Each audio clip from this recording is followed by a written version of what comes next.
हे friends, जय हिंद, जय भारत। ଆଉ ଆପଣମାନେ ସବୁ ଭଲ ଅଛନ୍? ମୁଇଁ ବହୁତ ଭଲ ଅଛେ। ପରୋପକାର ହିଁ ବହୁତ ବଡ଼ କଥା। ଆଉ ଏବେ ରିସେଣ୍ଟର କଥା କହୁଛେ, ମୁଇଁ ଅଛେ ଗୋଟେ ପୁସ୍ତକ ଭଣ୍ଡାର ଯାଇଥିଲି, ବୁକ୍ ଷ୍ଟୋର ଯାଇଥିଲି। ଆଉ ମୋ ଖାତା ଗୋଟେ ଘିନବାର ଥିଲା, ଯେ ବୁକ୍ ଷ୍ଟୋର ଯାଇଥିଲି। ତ ସେନ ଜଣେ ଲୋକଟେ ଘିନି ଯାଇଥିଲା। ସେ ଆକ୍ଚୁଆଲି ମେଡିକାଲ କାମରେ ହେଇଥିଲା। ଆଉ ତାର ଛୁଆ 5 କ୍ଲାସରେ ଅଛେ, ସେ ପଞ୍ଚମ ଶ୍ରେଣୀ ବୃତ୍ତି ପରୀକ୍ଷା ଦେବା। ତ ସେ ଦୋକାନ କି ଗଲା, ସେ ଯେନ୍ ପେପର ମାଗଲା, ସେ ପଞ୍ଚମ ବୃତ୍ତି, ସେ ତାର ଦାମ ଥିଲା 445 ଟଙ୍କା ଥିଲା। ତ ସେଟା 15 କେତେ ପରସେଣ୍ଟ ଡିସକାଉଣ୍ଟ ହେଇକରି ସେଟା ରହିଲା 380 ଟଙ୍କା।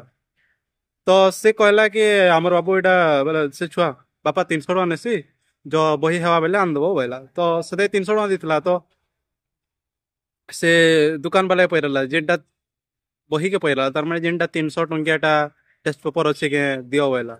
ତ ସେ ଦୋକାନ ବାଲା ବି ଦେଖିଲା ଯେନ୍ ପୁସ୍ତକ ଭଣ୍ଡାର, ତ ସେ ତାର ପାଖେ ନାଇଁ ଥେ। ବୁକ୍ର ଦାମ କେବେ ଆମେ ଥୋଡ଼େ ନା ତାର ଭ୍ୟାଲ୍ୟୁ କରିପାରମା। ସେଟା ଯେତେ ଫିକ୍ସଟା ଫିକ୍ସ, ଯେତେରୁ ଡିସକାଉଣ୍ଟ ହେବା ସେତେ। କିନ୍ତୁ ସେ ଯେତେବେଳେ ଦେଖିଲା କି ଆଉ ଗୋଟେ ବୁକ୍ର ଦାମ ହେନ୍ତା 380 ଟଙ୍କା ପଡୁଥିଲା, ଗୋଟେ 390 ଟଙ୍କା ପଡୁଥିଲା। ତ ସେ ବୁକ୍ର ଦାମ 390 ଟଙ୍କା। ତ ମୁଇଁ ସେ ଜାଗାରେ ଥିନି, ମୁଇଁ ଏକ୍ଚୁଆଲି ଖାତା କିନି ଯାଉଥିଲି। ତ ସେ ଲୋକ ପଲେଇ ଯାଉଥିଲା ଆଉ ଡାକିଦେନି, ଆସ କେନ୍ଟା ଗୋଟେ ନିଅ ନେବ, ବାକି ତମେ 300 ଟଙ୍କା ଦିଅ, ଆଉ ମୁଁ ବାକି ପଇସା ମୁଁ ଭରି ଦେବି କହିନି। ତ ସେ ସେ ଖାତା କିଣିଲା, ଆଉ ସେ ବହୁତ ଖୁସି ହେଲା। ଆଉ ସେ କହିଲା ନାଇଁ ସ୍କୁଲରେ ଭଲ ପଢସି, ଟପ୍ ବୋଲେ 1 ନମ୍ବର ଫାଷ୍ଟ ଆସି ସେନ୍ତା କହିଲା। ତ ମତେ ବହୁତ ଖୁସି ଲାଗଲା।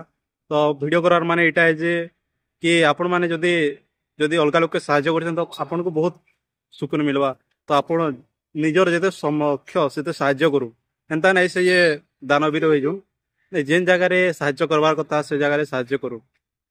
ତ ଫ୍ରେଣ୍ଡସ୍, ଏତେ କହିକରି ଜୟ ହିନ୍ଦ, ଜୟ ଭାରତ।